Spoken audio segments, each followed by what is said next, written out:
बोलिए भागवत स्वरूप भगवान की जय। ओम श्री परमात्मने नमः।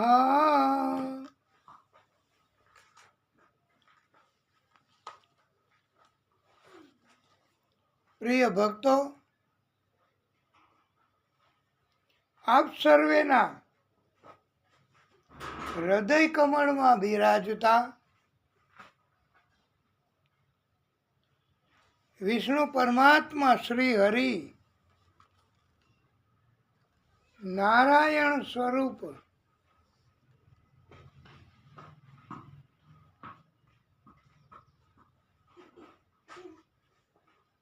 પ્રાગટ્ય કરનાર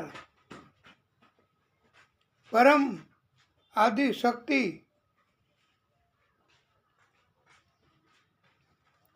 એમને કોટાનો કોટી દંડવત પ્રણામ।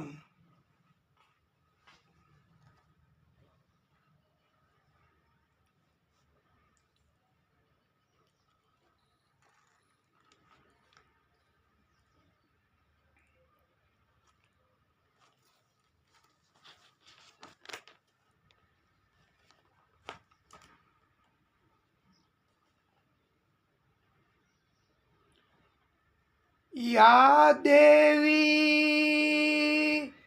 सर्वभूतेषु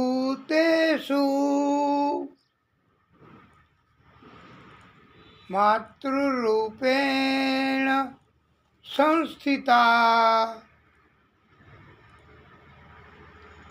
नमः तस्यै नमः तस्यै नमः तस्यै नमो नमः।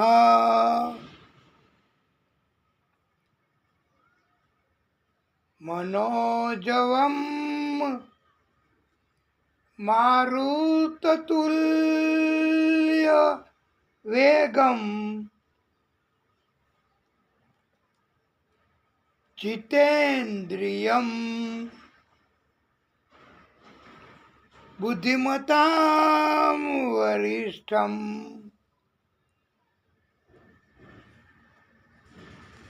वातात्मजं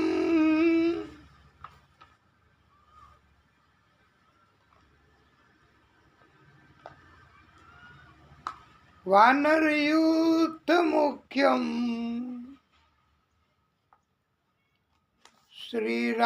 श्रीरामदूतं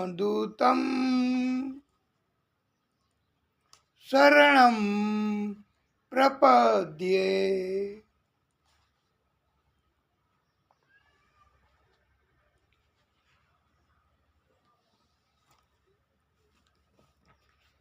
આપણે કથાને વિરામ આપ્યો એ સમયે આપણે એવી જગ્યાએ મૂક્યું કે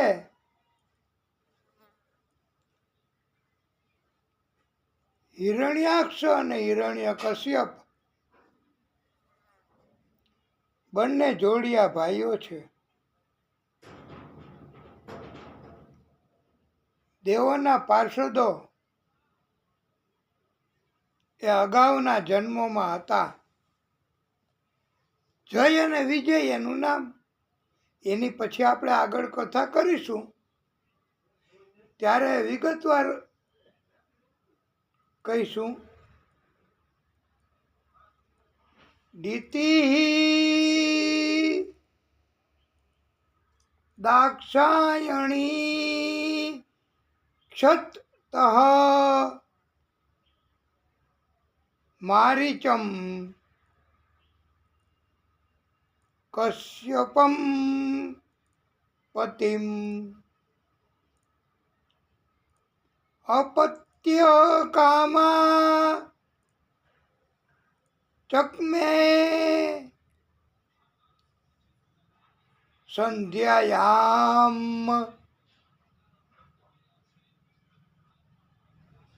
રચ્છય દિતા. મૈત્રેયજી વિદુરજીને કહે છે, હે વિદુરજી,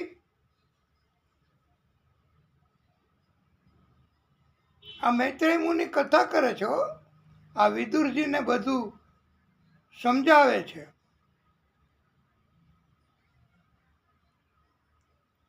એકવાર દક્ષ કન્યા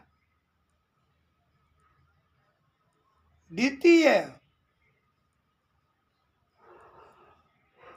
સંધ્યાનો સમય હતો. પોતાના પતિ કશ્યપ ઋષિને પ્રાર્થના કરી કામ સંતોષવા માટે. ત્યારે કશ્યપ ઋષિએ સમજાવ્યું, સંધ્યાકાળે આવા કર્મ નથી કરવાના. દેવી, આ બધાય આવા કર્મો વર્જિત કર્મો કહેવાય છે. સંધ્યાકાળે આરતી, પ્રાર્થના, ભજન, કીર્તન, ભગવાનની કથા,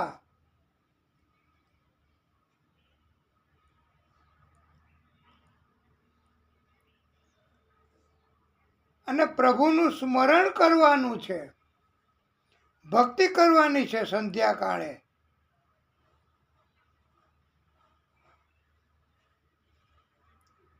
કામ સંતોષવાનું કે વર્જિત કર્મ સંધ્યાકાળે ન કરાય.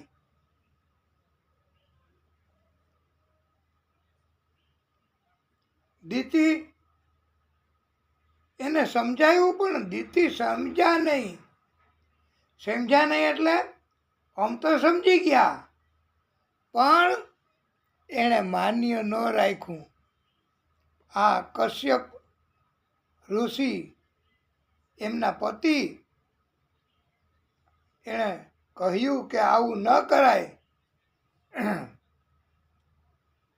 પણ પ્રભુની લીલા કયો તો લીલા, પ્રભુની ઈચ્છા કયો તો ઈચ્છા, પ્રભુની જે કંઈ ઈચ્છા છે એ તો થવાનું જ.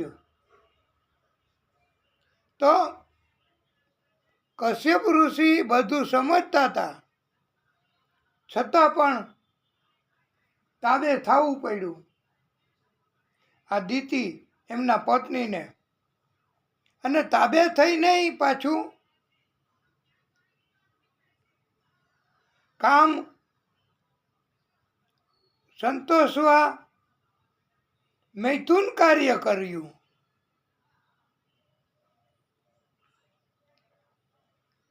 હવે જે વર્જિત કાર્ય છે, જે સમયે જે કાર્ય નથી કરવાનું, એવા સમયે એવું કાર્ય જો કરીએ તો આપણે અપરાધ અને દોષ કર્યો ગણાય. એટલે આ કશ્યપ ઋષિ અને દિતિ એમણે જે મૈથુન કાર્ય કર્યું એ સંધ્યાકાળે ન કરાય છતાં કર્યું. એને પ્રભુ તો આપણી પાસે જે કરાવવું હોય એ કરાવે જ હો. હા, આપણે પછી વાત કરશું. કૃષ્ણ અવતારમાં નથી, કૃષ્ણ પ્રાગટ્ય કર્યું પછી અર્જુન પાસે કરાવવું તું એ કાર્ય કરાવ્યું જ. ગમે એટલા અર્જુને પ્રશ્ન કર્યા, ગમે એટલો ઉપદેશ આપ્યો, પણ કૃષ્ણએ યુદ્ધ કરાવ્યું અર્જુનના હાથે જ અને અર્જુનના બાણથી જ. પછી ભલે ને અર્જુનના બાણથી કોઈ એમ કહેવાય છે હો કથામાં કે અર્જુનના બાણથી કોઈ મર્યા જ નથી. આમ તો ખરેખર તમે જુઓ તો ભગવાને જ એવી લીલા કરી કે બધાય મૃત્યુ પામ્યા. ભગવાન છે એ ક્યારેય જુલ્મી, અત્યાચારી, પાપી એવા લોકોને નથી ટેકો આપતા. અર્જુનને ભગવાને કહ્યું કે આવા લોકોને, આ કૌરવો છે એમણે અન્યાય કર્યો છે, તો એવા લોકો કે જે અન્યાય કરે છે, કપટ કરે છે, જુલમ કરે છે, એને મારવા જ ઈ જ ધર્મ છે. માટે હે અર્જુન, એને પાર્થય કહીએ છીએ ને, ગીતાનો ઉપદેશ આપ્યો હતો અને ભગવાને કૃષ્ણ અવતાર લઈને અર્જુન પાસે જે કાર્ય કરાવવાનું હતું એ કરાવ્યું. આવી જ રીતે પ્રિય ભક્તો,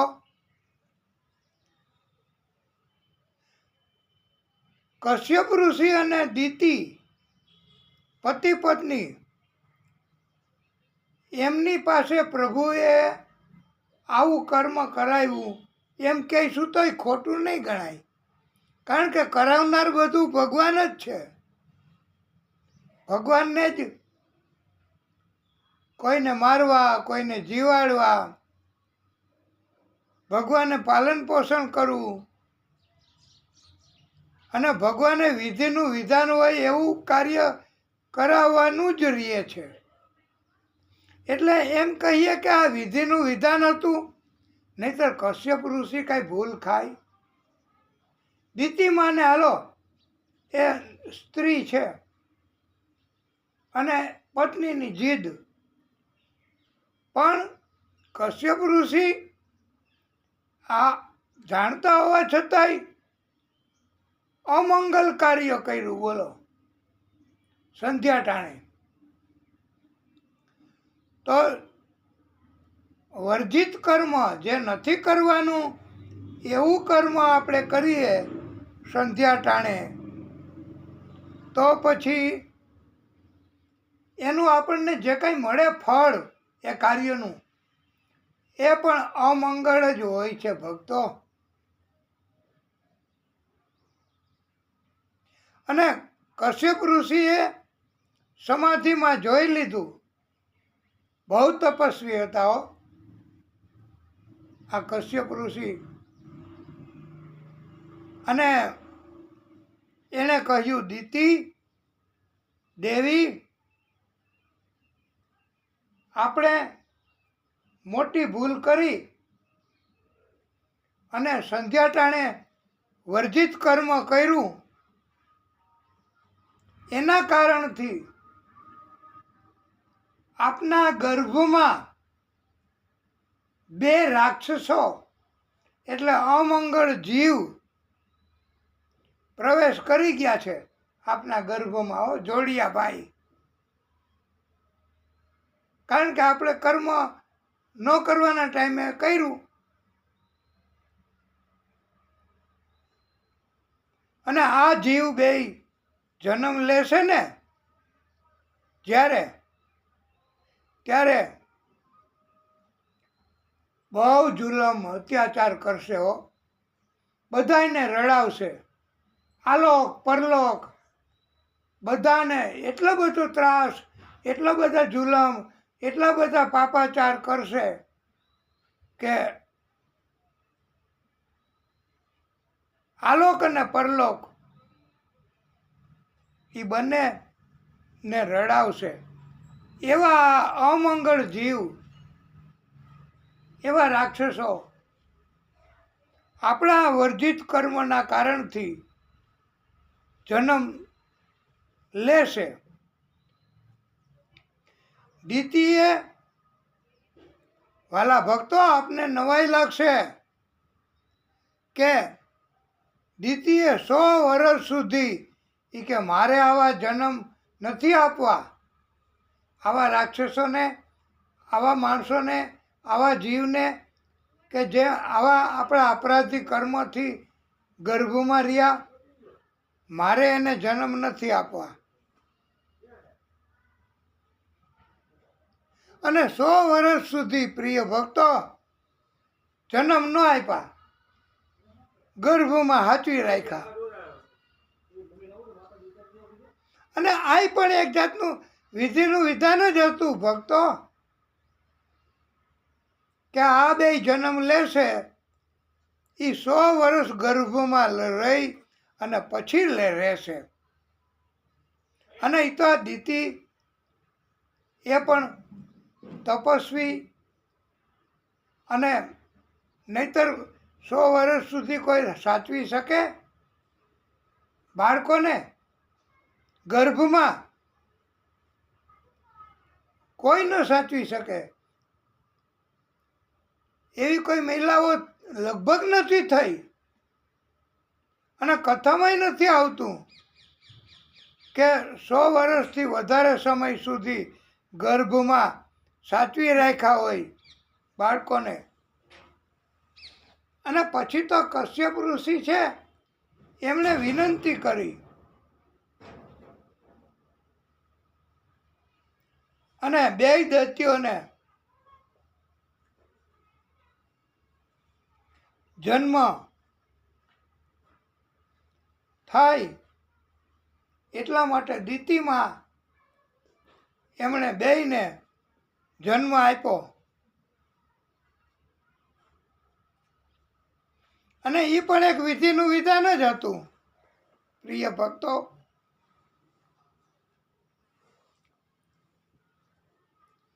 અને આ 2 આપ ઓળખતા હશો, આપે ઘણીવાર નામ સાંભળ્યું હશે, આ 2 જોડિયા ભાઈ એનું.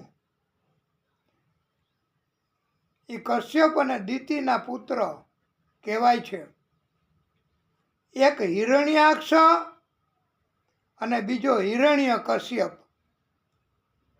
એ અગાઉના જન્મમાં દેવોના પાર્ષદો હતા, શ્રાપના કારણથી એ કથા પછી આપણે કહેવાની છે. પણ આ હિરણ્યાક્ષ અને હિરણ્ય કશ્યપ, હિરણ્ય કશ્યપ એટલે જ નામ પડ્યું, કશ્યપ ઋષિનો પુત્ર હતો. અને હિરણ્યાક્ષ પછી ભગવાને પ્રાગટ્ય કર્યું ને વરાહ સ્વરૂપે, ત્યારે હિરણ્યાક્ષને તો ગતિ આપી, એનું મૃત્યુ કર્યું ભગવાને પોતે પ્રાગટ્ય કરીને. અને બીજો હિરણ્ય કશ્યપ, એને પણ ભગવાન જ પ્રાગટ્ય કરી અને એનું મૃત્યુ કરવાના છે.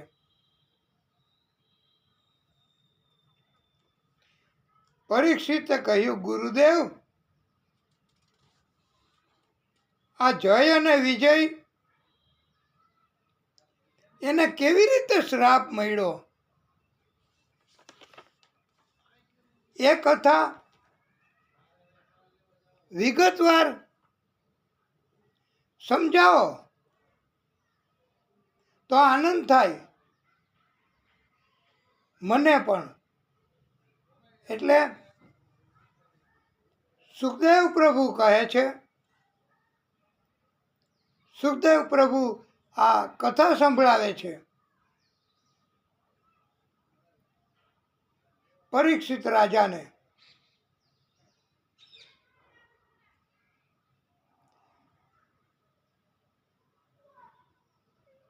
પ્રથમ અવતાર એમ કહેવાય છે કે સનક, સનંદન, સનાતન, સનત, આ 4 બાળ સ્વરૂપના રૂપમાં આદિશક્તિએ લીધો છે. આ ચારેય બાળ સ્વરૂપમાં જ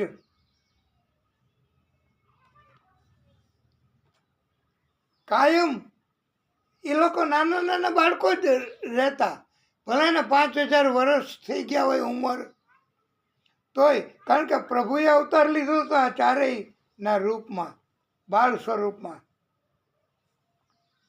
અને એ ચારેય ઋષિઓ બાળ સ્વરૂપમાં હતા. એમણે એકવાર પ્રભુ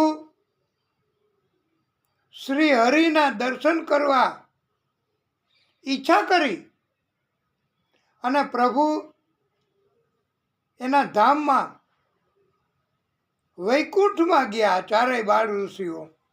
આ કથા જરાક વધારે સાંભળવા યોગ્ય છે, એટલે આપને સમજાઈ જાય એવી રીતે કહેવાની છે. અને બંને આ ચારેય બાળ ઋષિઓ વૈકુંઠ ધામમાં 6 દરવાજા 6 ઉંબરા તો વટાવી ચૂક્યા, એટલે પસાર કરી લીધા. પછી 7મા ઉંબરામાં, એટલે 7મો ઉંબરો એટલે 7મો દરવાજો એમ કહો તોય ચાલશે. તો 7મો દરવાજો, હવે ત્યાંથી પછી સીધા પ્રભુના દર્શન થતા હશે, જોકે સ્પષ્ટ નથી લખ્યું. પણ 7મા ઉંબરામાં જ્યારે પહોંચ્યા ત્યારે ત્યાં ચોકી કરતા હતા 2 પ્રભુના પાર્ષદો ચોકી કરતા હતા. એ 2 પાર્ષદોનું નામ જય અને વિજય હતું. અને ચોકીદારો પાછા કેવા, હવે એની અંદર એની બુદ્ધિ બગડી હોય કે પ્રભુની લીલા હોય કે આદિશક્તિએ આ કાર્ય કરાવ્યું હોય એના મારફતે, તો એ ચોકીદારોએ પણ એના હાથમાં ગદા રાખી. બંને ચોકીદારો જય અને વિજયે ગદા રાખી બંનેના હાથમાં, અને ગદાને હલાવવા લાગ્યા, ગદાને આડી રાખવા લાગ્યા. જેમ આપણે કોઈ માણસોની લાઈન હોય એને આપણે રોકવી હોય તો આપણે કેમ લાકડી આડી રાખી દઈએ છીએ કે હવે આગળ હમણાં નહીં જવાય, થોડી વાર પછી. એવી રીતે એ ગદા રાખી અને આ ચોકીદારો જય અને વિજય આ બાળ ઋષિને રોકવા માંડ્યા ચારેયને. હવે એ ઓળખી ન શક્યા કે ભગવાનની લીલા હતી આદિશક્તિની. એ આપણે જેમ માનવું હોય તેમ માની શકીએ, પણ એમણે અપરાધ તો કર્યો જ કહેવાય ચોકીદારે. અને જુઓ વાલા ભક્તો, એ સમયથી જ ત્યારથી જ જે ચોકીદાર હોય છે ને, ચોકીદાર આપણા મહેલમાં, આપણા ગામમાં કે કોઈ પણ જગ્યાએ, મોટા મંદિરમાં રક્ષક ચોકીદાર હોય છે ને, એના હાથમાં કા લાકડી હોય, કા બંદૂક હોય, કા તલવાર હોય, કાંઈક ને કાંઈક હથિયાર તો હોય જ, કા ગદા હોય ચોકીદારોના હાથમાં. અને એના ઉપરથી ખબર પડે. અને એના હવે તો આ કળિયુગ આવ્યો ને, હવે તો બંગલામાં ચોકીદાર રાખે છે, તો એનો ડ્રેસ જુદો હોય છે, એટલે ખબર પડી જ જાય. જોકે આ જય અને વિજય એ ચોકીદારો હતા, એણે ગદાથી રોક્યા. હવે આ બહુ મોટી ઉંમરના ચારેય બાળ ઋષિ હતા. સનક, સનંદન, સનાતન અને સનત. અને પાછું પ્રભુ એમણે આદિશક્તિએ પ્રાગટ્ય કર્યું છે. આ ચારેય બાળ ઋષિ સ્વરૂપે. અને પાછું એમને એવું વરદાન એવું પ્રાપ્ત કર્યું કે નાના નાના જ રહીએ બાળકો જ. એટલે આ કદાચ ભૂલ ખાઈ ગયા હોય જય અને વિજય કે બાળકો તમારે આગળ નહીં જવાય. અને જય અને વિજયે ગદાથી એમને રોકાય તો બરાબર, પરંતુ એમની હાંસી ઉડાડી, ઠેકડી ઉડાડી. આ ચોકીદાર હોય ને તોય કોઈ દિવસ કોઈની ઠેકડી ન કરાય. અને ચોકીદારે એની મર્યાદામાં કામ કરાય. ચોકીદારે એની મર્યાદા કે મારા માલિકને હું સંદેશો પહોંચાડું ત્યાં સુધી આપ બિરાજો, એ વાત જુદી છે. પણ મર્યાદા ભંગ ન કરાય. ચોકીદારે કોઈનું અપમાન ન કરાય. નહીંતર જુઓ પરિણામ જોજો તમે. આ જય વિજયનું કેવું પરિણામ આવ્યું એ હમણાં આપને કહેવામાં આવશે કે ચોકીદારે એની મર્યાદાઓ ઓળંગાય નહીં. એણે ઠેકડી કરી, હાંસી ઉડાવી. ઋષિઓએ કહ્યું કે તમે આ નારાયણ ભગવાનના ધામમાં વૈકુંઠમાં આવા જીવ તમે ઓળખતા નથી અને અપમાન કરો છો, ઠેકડી કરો છો. આવો અપરાધ તમે કર્યો કહેવાય. તો તમને અભિમાન છે બાળકો. જય અને વિજય એમને આ બાળ ઋષિએ કહ્યું કે તમારે અહીંયા ન રહેવાય. આ તો વૈકુંઠ છે. અહીંયા કોઈ અપરાધ કરે એવા કે કોઈ અભિમાન હોય એવાને અહીંયા ન રહેવાય વૈકુંઠમાં. અહીં તો વૈકુંઠમાં પરમ ભક્તો અને ઋષિઓ અને પ્રભુના દર્શન કરવા માટે દેવો અને એ બધાય પધારતા હોય. અને તમારે અહીં આવી રીતે ચોકીદારી ન કરવાની હોય. એટલે ચારેય બાળ ઋષિએ કહ્યું કે તમે અપરાધ કર્યો છે અમારો, ચારેયનો, ઋષિનો, અને તમે અમારી ઠેકડી કરી છે. તમે જાઓ, તમને શ્રાપ આપીએ છીએ કે તમે પૃથ્વીલોકમાં, પૃથ્વી ઉપર જઈ અને ત્યાં તમે અમુક વર્ષો સુધી રહ્યો, અમુક જન્મ સુધી રહેવાનું. હવે વૈકુંઠ લોકમાં ખબર પડી ગઈ નારાયણ ભગવાનને. એટલે પ્રભુ પોતે પ્રગટ થયા. આ ચોકીદાર ને શ્રાપ આપ્યો, બાળ ઋષિ હતા, તો પ્રભુ પોતાના 7મા ઉંબરા પછી નિવાસસ્થાનમાંથી પ્રભુ પોતે પ્રગટ થયા, બહાર આવ્યા.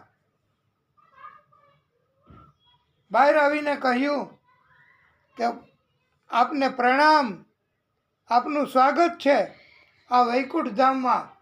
હે બાળ ઋષિઓ, આપ પધારો. અને આપે મારા ચોકીદારોને જે શ્રાપ આપ્યો છે એ બરાબર આપ્યો છે. આપે જે કર્યું છે એ બરાબર કર્યું છે. અને એની કૃપા કરો આપ એવી એના ઉપર કે શ્રાપ તો અપાઈ ગયો. એટલે હવે એ મારા વૈકુંઠ ધામમાં પાછા વહેલા પધારે, ટૂંકા શ્રાપને ટૂંકાવજો એવી વિનંતી કરી પ્રભુએ, શ્રી હરિએ. અને ભગવાન પોતે પ્રિય ભક્તો બ્રાહ્મણોને તો પૂજનીય ગણે છે. ભગવાન શ્રી હરિ એ પણ બ્રાહ્મણોને બહુ માન આપે છે. આ ચારેય 12 ઋષિઓની તરફેણ જ કરી અને પ્રભુ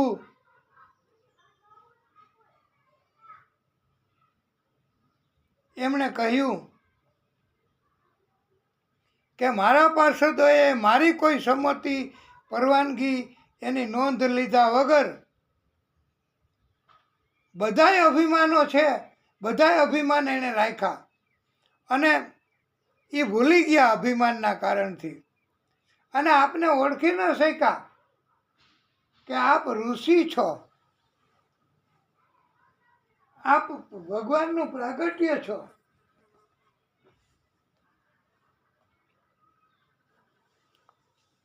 અને અભિમાની લોકોને અહીંયા રાખવાના જ ન હોય.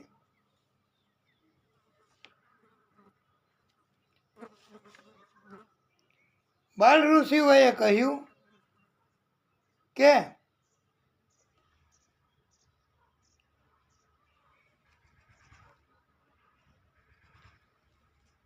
પૃથ્વી ઉપર શત્રુ તરીકે, ભગવાનના શત્રુ તરીકે જો એ કાર્ય કરશે અને જન્મ લેશે કાર્ય કરવા માટે, તો એને 3 જન્મ લેવા પડશે. અને જો ભક્તિ કરવા જન્મ લેશે તો એને 7 જન્મ લેવા પડશે. એટલે વધારે સમય પૃથ્વી ઉપર રહેવું પડશે એવો શ્રાપ આપ્યો. અને 3 વાર જન્મ લેવા પડશે એ માન્ય રાખ્યું. અને કહ્યું કે હે નારાયણ ભગવાન, હે શ્રી હરિ, હે વિષ્ણુ પરમાત્મા, આપે પણ પૃથ્વી ઉપર પ્રાગટ્ય કરવું પડશે. હે પ્રભુ, આપે પણ પૃથ્વી ઉપર જવું પડશે અને આપના વગર આ કોઈ નહીં મારી શકે પાર્ષદોને. એટલે આપના હાથે જ એની ગતિ થશે અને આપે પણ પ્રાગટ્ય કરવું પડશે, એવું પણ ઋષિઓએ કહ્યું.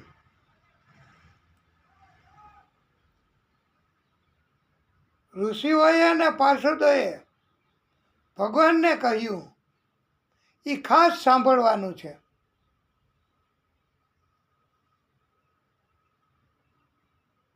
ભક્તો ખાસ ધ્યાનમાં લેવાનું છે. પ્રભુએ કહ્યું છે, આદિશક્તિ નારાયણ ભગવાન શ્રી હરિ એમણે કહ્યું છે કે બ્રાહ્મણો આપ ગણજો, પછી દૂધ આપતી ગાયો, અનાથ પ્રાણીઓ, એ ત્રણેય ભગવાન કહે છે કે એ મારા જ અંગો છે. એટલે જેમ આપણે નથી હાથ, પગ, કાન, આંખો આપણા અંગ નથી શરીરના, એવી રીતે ભગવાને કીધું છે કે મારા અંગ આ લોકો છે, બ્રાહ્મણો. પછી બીજું શું કીધું ભાઈ? તમને ખબર પડી? યાદ રહી ગયું? દૂધ આપતી ગાયો અને અનાથ પ્રાણીઓ એ મારા અંગ છે, એમ ભગવાને કહ્યું, શ્રી હરિએ કહ્યું, પ્રભુએ કહ્યું. એટલે કોઈ બ્રાહ્મણોને, દૂધ આપતી ગાયોને કે અનાથ પ્રાણીઓને તકલીફ, ત્રાસ આપશે તો પ્રભુ કહે છે કે એ મને તકલીફ ગણાશે, મને ત્રાસ ગણાશે, મને કષ્ટ થશે. માટે પ્રભુએ કહ્યું છે કે બ્રાહ્મણો, દૂધ આપતી ગાયો અને અનાથ પ્રાણીઓ એને કોઈએ તકલીફ ન આપી. હવે જો આપશે તો શું થાય? એ ભગવાને કહ્યું છે કે જો આમ છતાંય કોઈ આ મારા 3 અંગો છે એને હજી એકવાર બોલીએ. હા, તો બ્રાહ્મણો, દૂધ આપતી ગાયો અને અનાથ પ્રાણીઓ એને કોઈ તકલીફ આપશે તો પ્રભુ કહે છે કે મારા દૂત, ક્યાં દૂત? ગીધ લોકો, લાંબી લાંબી ચાંચો હોય ને, બહુ લાંબી લાંબી ચાંચ, અને માંસને મરેલા બધા ખાતા હોય, એ ઉપરથી ઉતરીને ગીધ લોકો.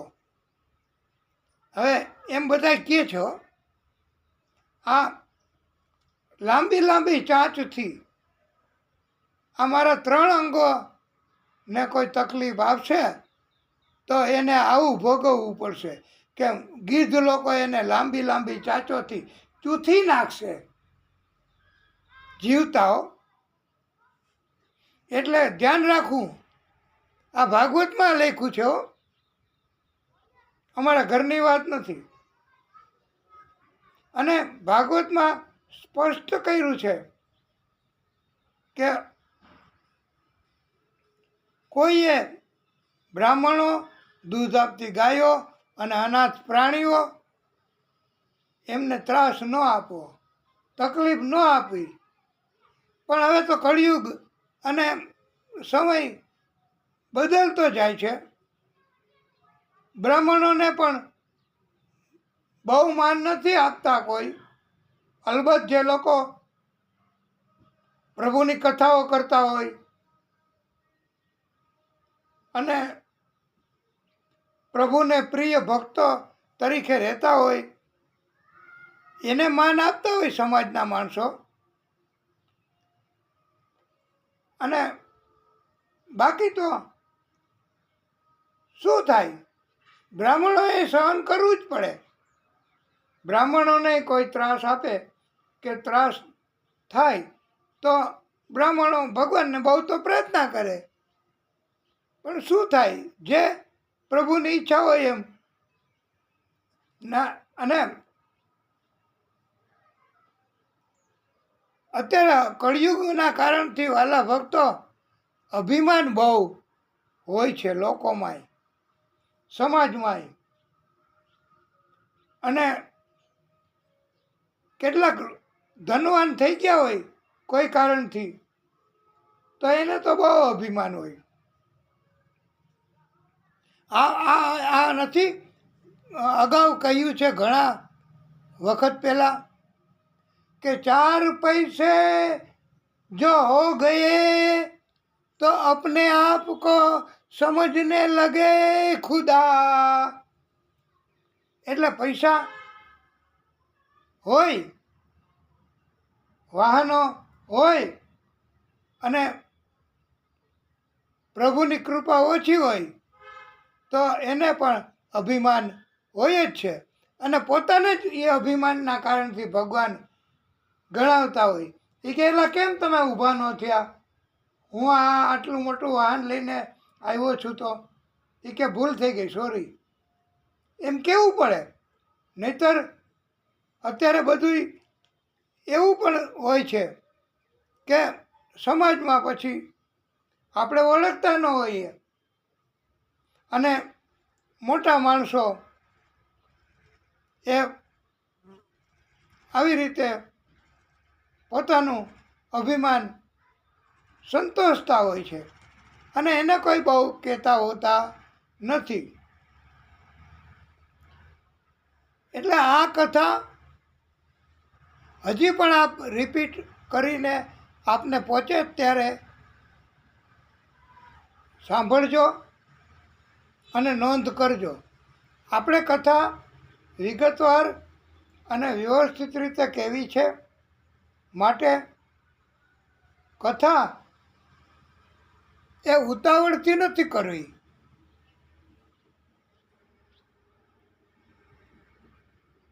હવે આપણે દિવ્ય કથા તરફ ગતિ કરીએ છીએ પ્રિય ભક્તો. નથી? હા, તો અત્યારે ધૂન નથી બોલાવતા, પછી આપ બોલજો. શ્રી શુક ઉવાચ હે પરીક્ષિત, ભગવાને કર્દમ ઋષિ ઉપર પ્રસન્ન થઈ અને કહ્યું કે હે ઋષિ, એનું નામ હતું કર્દમ ઋષિ.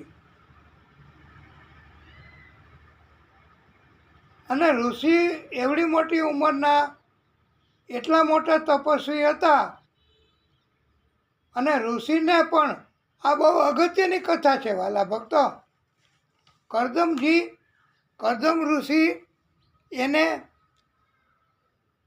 તપ કરતા એવી ઈચ્છા થઈ, આ ભગવાન કરાવતા હોય અને ભગવાનની લીલા અને ભગવાનના કાર્યો છે બધાય, જેમ અમંગલ જીવોને પ્રગટ કર્યા, જેમ શ્રાપ અપાવ્યો ભગવાને, આ બધી ભગવાનની લીલા કહેવાય.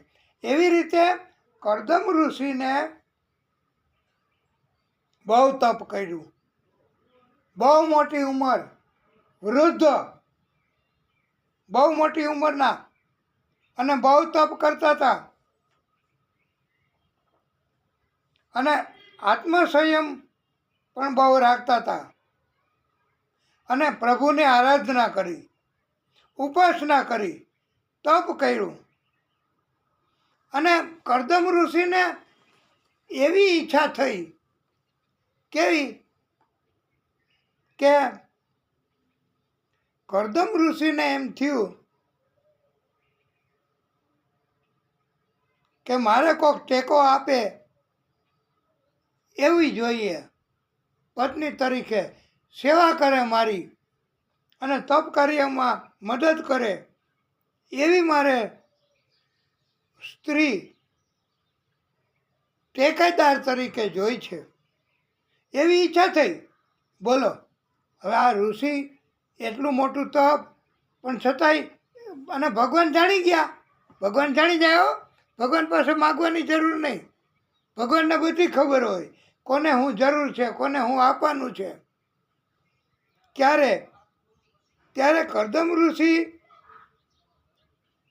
બાત, મન કી બાત, કર્દમ ઋષિના મનની વાત ભગવાન જાણી ગયા, ઈચ્છા જાણી ગયા, સંકલ્પ જાણી ગયા. અને કીધું કે કર્દમ ઋષિને પ્રભુએ કે હું ખુશ થયો છું તમારા તપથી, અને તમારી ઈચ્છા છે, તમારી કલ્પના છે, અને તમારે જરૂર છે એવી સેવા કરે એવી સ્ત્રી તમને મળશે. એ અગાઉથી હું તમને કહી જાઉં છું, એમ ભગવાને કહ્યું. અને તમે એનો સ્વીકાર કરી લેજો. અને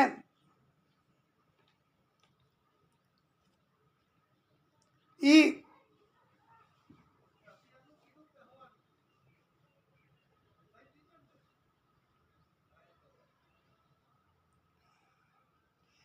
પ્રભુએ બધી વાત અગાઉથી કરી દીધી કર્દમ ઋષિને.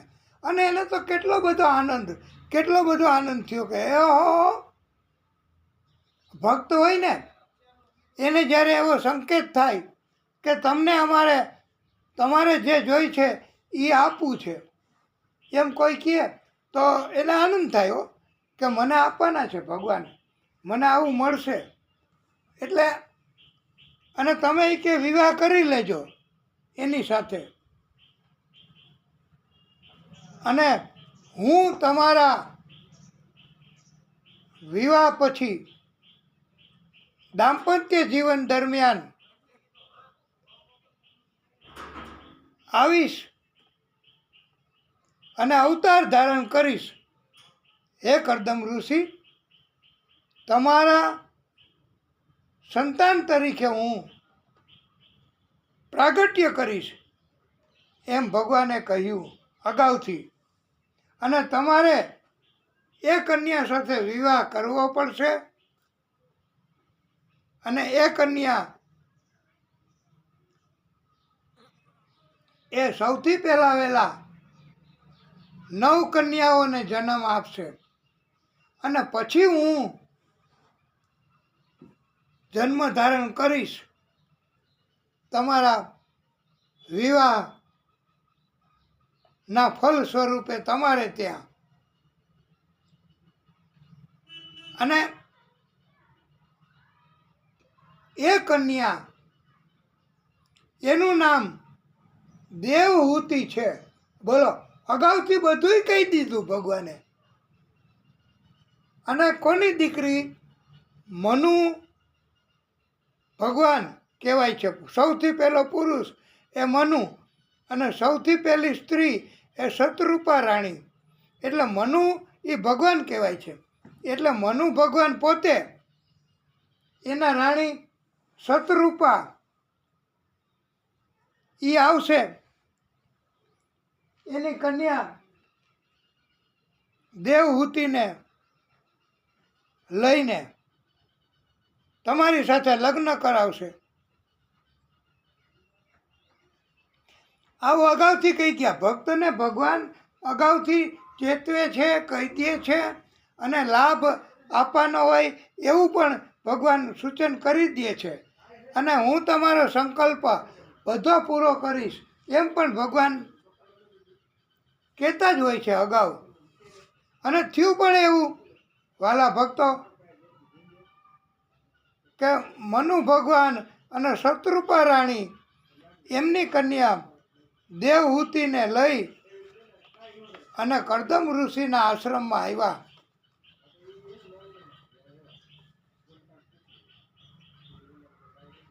અને કહ્યું કે આપ ઋષિવર અમારી આ કન્યા એમનો સ્વીકાર કરો. ત્યારે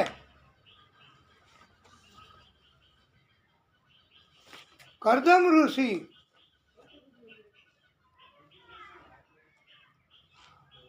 કહે છે અતો ભજિષ્યે સમયેન સાધ્વીમ પાવત તેજો બિભ્રુપદાત્મનો મે અતો ધર્માન પારમહમ આસ્ય મુખાત શુક્લ પ્રોક્તાન બહુમન્યે અવિહીન સ્ત્રાન. કરદમ ઋષિએ કહ્યું આ મનુ ભગવાનને, રાજન, હું આપની પુત્રી દેવહૂતિ કન્યાનો સ્વીકાર કરીશ, પણ એક શરત. ત્યારે કહ્યું જેમ આપ ફરમાવો તેમ ઋષિવર, કે એક સંતાન થશે અમારે બેયને લગ્ન જીવનથી, પછી અમે સંતાન થશે પછી હું વનમાં જતો રહીશ તપ કરવા, એમ કરદમ ઋષિએ કહ્યું. પછી હું સંસાર નહીં ભોગવું. એ શરત તો માન્ય રાખી ત્રણેય, મનુ, શતરૂપા અને દેવહૂતિ. દેવહૂતિનો અર્થ જ એ છે વાલા ભક્તો. દેવહૂતિનો અર્થ દેવહૂતિ એટલે દેવોને બોલાવનારી, એને દેવહૂતિ કહેવાય. પણ છતાંય કરદમ ઋષિએ પરીક્ષા કરી કે ભગવાન કહી ગયા એ પ્રમાણે મને પરણાવવા આવ્યા કન્યા લઈને, છતાંય પણ પરીક્ષા કરી. કેવી રીતે? કે 3 આસન મૂક્યા. એક મનુ ભગવાન માટે, એક રાણી શતરૂપા માટે અને ત્રીજું દેવહૂતિ એના ઉપર બેસે. હવે જો દેવહૂતિ બેસે એ આસન ઉપર તો એમણે ભાવિ પતિ હજી લગ્ન નહોતા થયા પણ ભાવિ પતિ એની સેવા સ્વીકારી કહેવાય. એટલે પતિની સેવા સ્વીકારાય નહીં પત્નીએ, એવું ત્યારથી કહેવામાં આવ્યું છે અને ભાગવતમાંય કહ્યું છે. અને જો સેવા સ્વીકારે તો અપરાધ કર્યો કહેવાય અને સેવા ન સ્વીકારે, ત્રીજું આસન આપ્યું એ આસન ઉપર ન બેસે અને ન સ્વીકારે આસન તો અનાદર કર્યો કહેવાય. માન સન્માન આપ્યું ઋષિવર્ય ઋષિએ તો એનું માન ન રાખ્યું એમ કહેવાય. હવે એમ થયું કે આસન ઉપર બેસવું દેવહૂતિએ કે ન બેસવું, હવે શું કરવું અને શું કરશે દેવહૂતિ, એના માટે થઈને કરદમ ઋષિએ પરીક્ષા કરી હો. હા, અને દેવહૂતિએ પોતાનો જમણો હાથ એ આસન ઉપર મૂકી દીધો એટલે આસનનો સ્વીકાર કર્યો કહેવાય, એની આજ્ઞાનું ઉલ્લંઘન ન કર્યું કહેવાય. અને નીચે બેસી ગયા એટલે એનું માન પણ રાખ્યું કહેવાય પતિનું. દેવહૂતિ પાસ થઈ ગયા આ આકરી પરીક્ષામાંથી હો.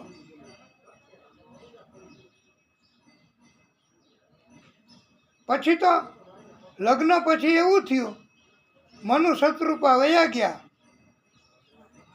પરણાવીને અને લીન થઈ ગયા કરદમ ઋષિ સમાધિમાં. એને તપ કરતાં કરતાં સમાધિ લાગી ગઈ. વર્ષો વીતી ગયા બોલો, અને ગરડા થઈ ગયા સેવા કરી કરીને ઋષિની અને આશ્રમની. સમાધિમાં હતા તો બધી સેવા કરતા. પછી ઋષિને સમાધિ જાગી, સમાધિમાંથી જાગ્યા અને જોયું કે તમે કોણ. એના પત્ની હતા ઓળખી ન શક્યા, એટલા ગલઢા થઈ ગયા, એટલી ઉંમર થઈ ગઈ. ત્યારે એણે કહ્યું કે તમે આશ્રમની સેવા કેમ કરો છો અને મારી એ સેવા કરો છો. ત્યારે કહ્યું દેવહૂતિ માએ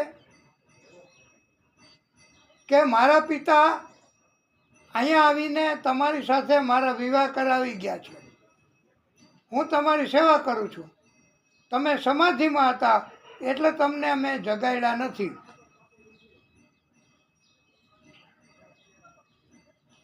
ઋષિ તો પ્રસન્ન થયા અને કહ્યું કે માગો માગો, તમે તો બહુ ઊંચી સેવા કરી.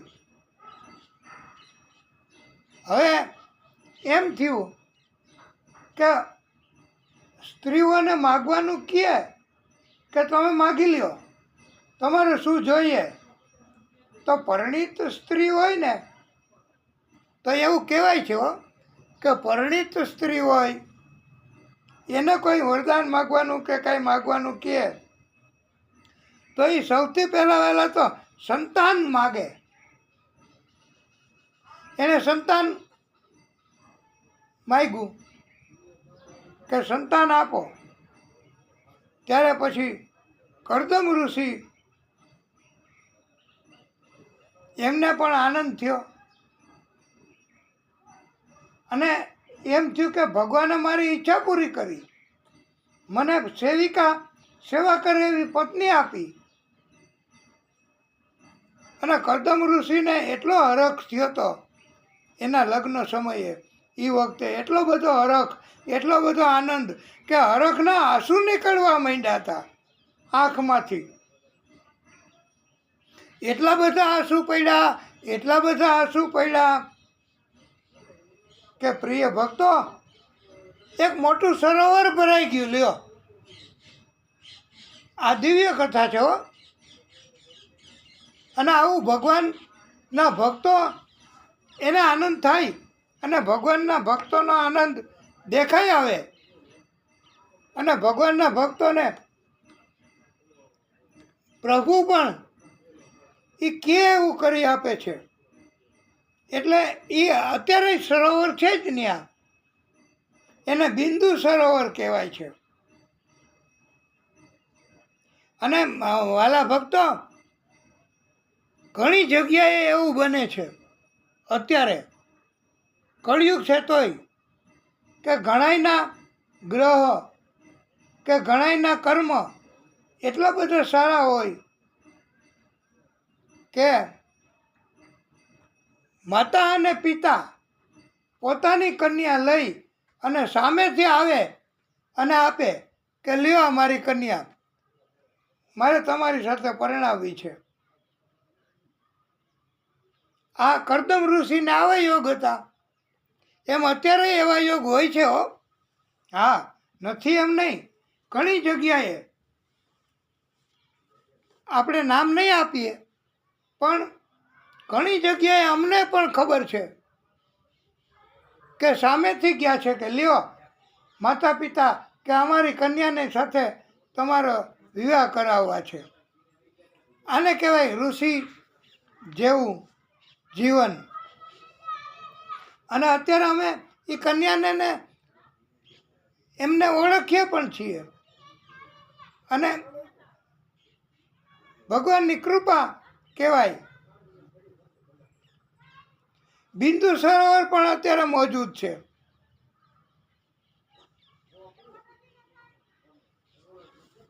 એટલે આટલા બધા આંસુઓ અને દેવહૂતિ એને કહ્યું કરદમ ઋષિએ કે જાઓ તમે બિંદુ સરોવરમાં સ્નાન કરી આવો. એટલે આ કરદમ ઋષિના આંસુથી બનેલું બિંદુ સરોવર, હવે એમાં સ્નાન કર્યું તો એટલું બધું તેજ, એટલી બધી દિવ્યતા, એટલું બધું તપ, એટલી બધી અસર થઈ કે અતિ સુંદર બની ગયા, યુવાન બની ગયા. બોલો, આ ભગવાનની વાત છે ભાઈ, ભગવાનની કથા છે. અને ભગવાન સિવાય શક્ય નથી.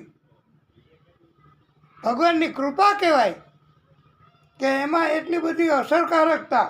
બિંદુ સરોવરમાં સ્નાન કર્યું અને અતિ સુંદર યુવાન બની ગયા. અને ઋષિ વૃદ્ધ, એટલે યુવાન કન્યા એની સાથે મૈથુન કાર્ય કરવા માટે એક વિમાન તપના બળથી કરદમ ઋષિએ પ્રગટ કર્યું. એ વિમાન એટલે કે જેવું તેવું નહીં હો. એ વિમાનમાં બધું જ હોય, બગીચા, સરોવર, હોજ, બધું જ કહેવાય વિમાન. અને વિમાનને ચલાવવા માટે ડ્રાઈવર રાખવો ન પડે. આ તો ઋષિએ તપના બળથી બનાવેલું, ઉત્પન્ન કરેલું વિમાન હતું. અને એમાં દાસીઓએ ઉત્પન્ન કરી 1000 દાસીઓ એ આ દેવહૂતિની સેવામાં. બધી જ સગવડતા અને ઉત્તમ ભોગ કરદમ ઋષિ અને દેવહૂતિએ ભોગવા. એ વિમાન અંદર જે બેઠા હોય આ કરદમ ઋષિ, તો કરદમ ઋષિને એની ઈચ્છા મુજબ એ વિમાન ચાલે. એનો સંકલ્પ હોય કે મારે આ બાજુ જવું છે તો એ બાજુ વિમાન જાય. એવી રીતે એને ચલાવવું ન પડે, ઈચ્છા શક્તિથી હાલે એવું આ વિમાન હતું. અને વાલા ભક્તો,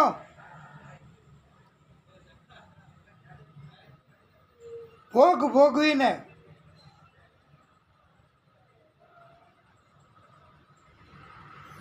વિમાનમાંથી બહાર આવ્યા. કર્દમ ઋષિ અને દેવહૂતિ, અને દેવહૂતિને જેમ પ્રભુએ અગાઉથી કીધું હતું એમ 9 કન્યાઓ જન્મી. બોલો, 9 કન્યાઓનો જન્મ થયો. એને કહેવાય છે નવોધા ભક્તિ. ભાગવતકારો એમ કહે છે કે 9 પ્રકારે ભક્તિ થાય. એ કર્દમ ઋષિ એની ભક્તિથી પ્રસન્ન થઈ અને ભગવાને આ 9 કન્યાઓ આપી. પછી એણે કીધું કે હવે મારે સંસાર નથી ભોગવવો, સંસારનો મારે હવે, હું વનમાં જાઉં છું. ત્યારે કીધું દેવહૂતિએ કે પ્રાણનાથ, હું કેવી રીતે મારું જીવન વિતાવીશ? 9 કન્યાઓને તો સમયકાળ દરમિયાન એને પરણાવી દેવાની, અને મારે કોના આધારે મારું ઘટપણ વિતાવવું? એને તો સાસરે મોકલી દેવી પડે. અને કથામાં જે આવે છે એવું ઘણી જગ્યાએ થાય જ છે કે કન્યાઓ પરણાવી દે, પછી એના માતા પિતા અથવા એ માતા એકલા અથવા પિતા એકલા, હવે એના ઘટપણમાં કોના આધારે ઘટપણ વિતાવવું પડે? એટલે અને ભગવાન છે બધાયનો આધાર, અને ભગવાન જ બધું કરતા હોય છે. એટલે દેવહૂતિએ કહ્યું કે નાથ, આપ મને પુત્ર સંતાન આપો અને એક ઈચ્છા પૂરી કરો. પછી તો કર્દમ ઋષિએ પુત્ર સંતાનનો સંકલ્પ કર્યો, અને પુત્ર સંતાન થાય એવા સંકલ્પથી પાછો સંસાર ભોગવ્યો, અને ઘટપણ પસાર કર્યું છે. દેવહૂતિ માએ એ પુત્રના આધારે. હવે એ પુત્ર ભગવાને અગાઉથી કહી ગયા હતા અને કીધું હતું એવી રીતે કે એ પુત્રનું નામ કપિલ રાખ્યું હતું. અને આ કપિલ એ ભગવાનનું પ્રાગટ્ય છે. પુત્રના રૂપમાં ભગવાને જ પ્રાગટ્ય કર્યું છે. પુત્રના રૂપે ભગવાન પોતે પ્રગટ થયા છે. બોલીએ કપિલ ભગવાન કી જય.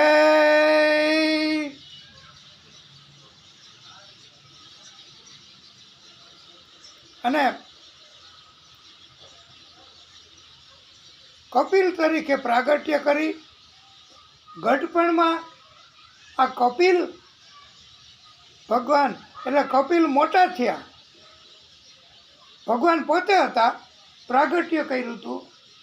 એ દેવહૂતિનો આધાર બન્યા.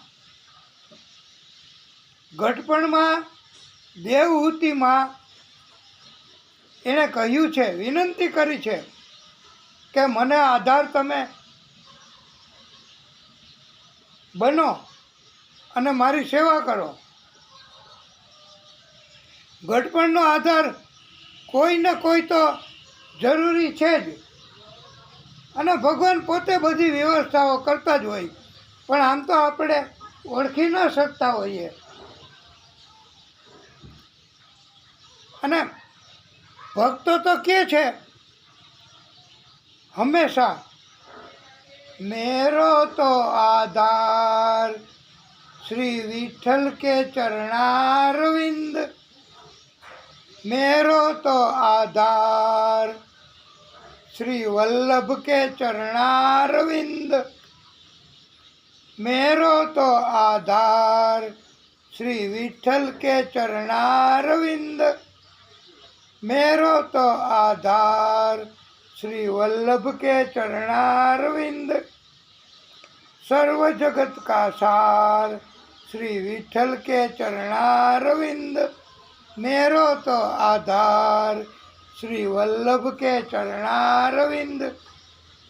અત્યારે કપિલ ભગવાનનો જન્મ આપણે કથાના માધ્યમથી કરાવ્યો છે. અને કપિલ ભગવાનનો જન્મ એની પણ ઉજવણી આપણે બધા ઉજવણી કરશું. અને આધાર ભક્તો માટે તો ભગવાન જ હોય છે. વલ્લભ કે ચરણારવિંદ, વલ્લભ કે ચરણારવિંદ, શ્રી વિઠ્ઠલ કે ચરણારવિંદ, મેરો તો આધાર श्री विठ्ठल के चरणारविंद, मेरे माथे को श्रृंगार, मेरे माथे को श्रृंगार, श्री वल्लभ के चरणारविंद, मेरे माथे को श्रृंगार, श्री वल्लभ के चरणारविंद, मेरे गले को हार, श्री वल्लभ के चरणारविंद, वल्लभ के चरणारविंद, श्री विठ्ठल के चरणारविंद, मेरो तो आधार, श्री वल्लभ के चरणारविंद, जाऊं मैं बलिहार, श्री वल्लभ के चरणारविंद, गाऊं मैं वारंवार, श्री वल्लभ के चरणारविंद, मैं गाऊं वारंवार, श्री वल्लभ के चरणारविंद, श्री वल्लभ के चरणारविंद, श्री विठ्ठल के चरणारविंद, श्री वल्लभ के चरणारविंद, श्री विठ्ठल के चरणारविंद, श्री मदन मोहन जी मुरलीधरी, श्री मदन मोहन जी, आप भी गाइए मुरलीधरी. कपिल भगवान नो जन्म थयो छे, आप गाइए श्री मदन मोहन जी मुरलीधरी, वारंवार निरखूं नेणला भरी, वारंवार निरखूं नेणला भरी, श्री मदन मोहन जी मुरलीधरी, वारंवार निरखूं नेणला भरी, वारंवार निरखूं नेणला भरी. आदिशक्ति मूળ શક્તિ એમણે પ્રાગટ્ય કર્યું અને કપિલ ભગવાન તરીકે ઓળખાયા. અને પછી તો પ્રિય ભક્તો એકવાર જય બોલાવી લ્યો. કપિલ ભગવાન કી જય. કરદમ ઋષિ તો વનમાં ગયા, તપ કરી અને ગતિને પામ્યા. દેવહૂતિ માતાએ જુદા જુદા 9 ઋષિઓ એને આ 9 કન્યાઓ પરણાવી. એ વિધિનું વિધાન જ હો. હા, અને પછી આપણે એનું કહેવાના છીએ કે આ 9 કન્યાઓ એના નામ કોને કોને પરણાવી એ કથામાં પછી આવશે. આજે તો આપણે કપિલ ભગવાનનો જન્મ કરાવ્યો છે કથાના માધ્યમથી, એટલે આનંદ આનંદ અને આનંદ. હવે આપણે આ કથા છે એનું સ્મરણ કરવાનું અને આનંદ કરવાનો.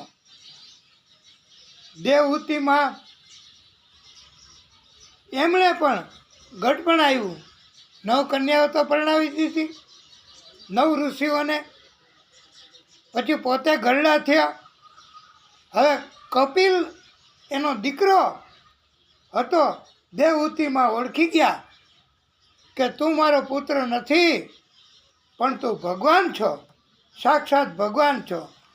તું મને ગઢપણમાં કામ લાગે અને આગલો જન્મ મારો પણ આ ભગવાનની કૃપા થાય એવી રીતે થાય અને મૃત્યુ પણ એવી રીતે સુધરે એના માટે થઈ અને હે કપિલ, તું મને કાંઈક ઉપદેશ આપ ઘટપણમાં.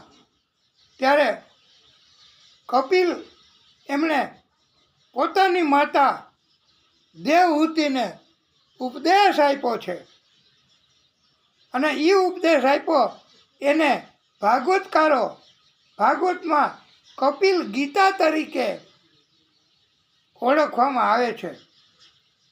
કપિલ ગીતા કહેવાય છે.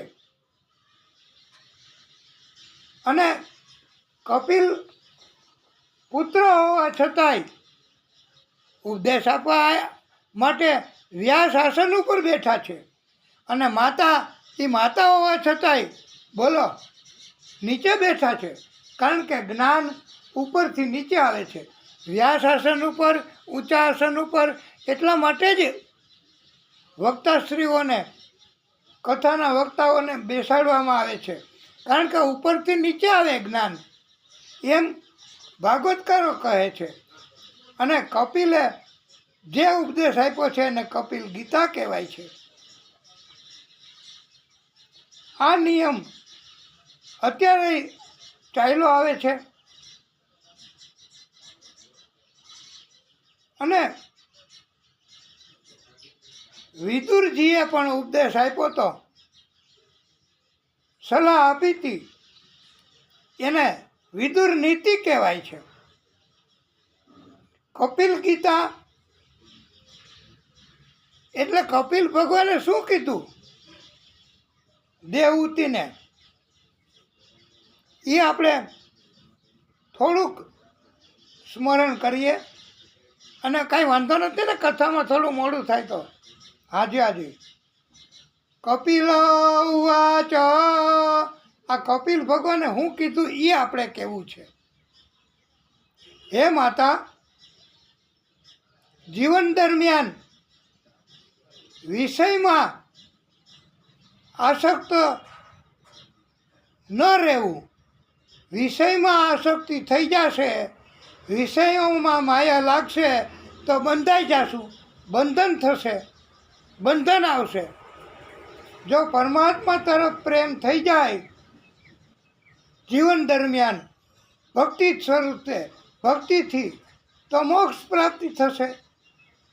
માટે પરમાત્મા તરફ પ્રેમ થાય એવું કરવાનું છે.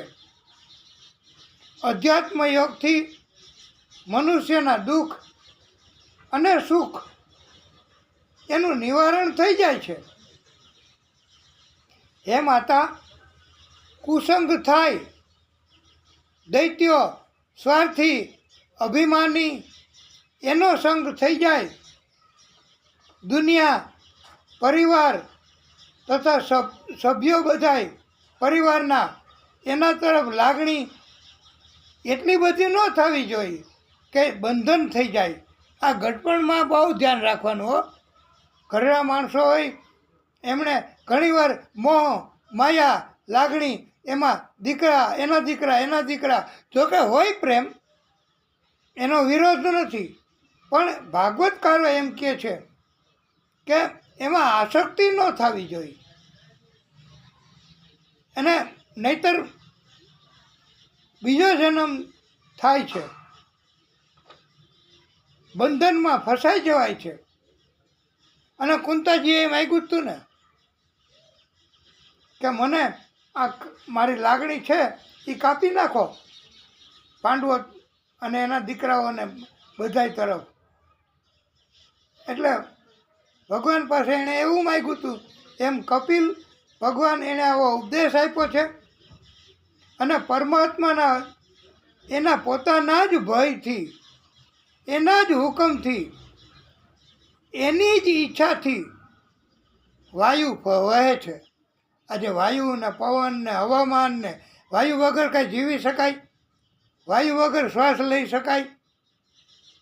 આ પરમાત્માનો ભય કયો તો ભય અને હુકમ કયો તો હુકમ. પરમાત્મા આદિશક્તિ એમણે જ હુકમ કર્યા છે.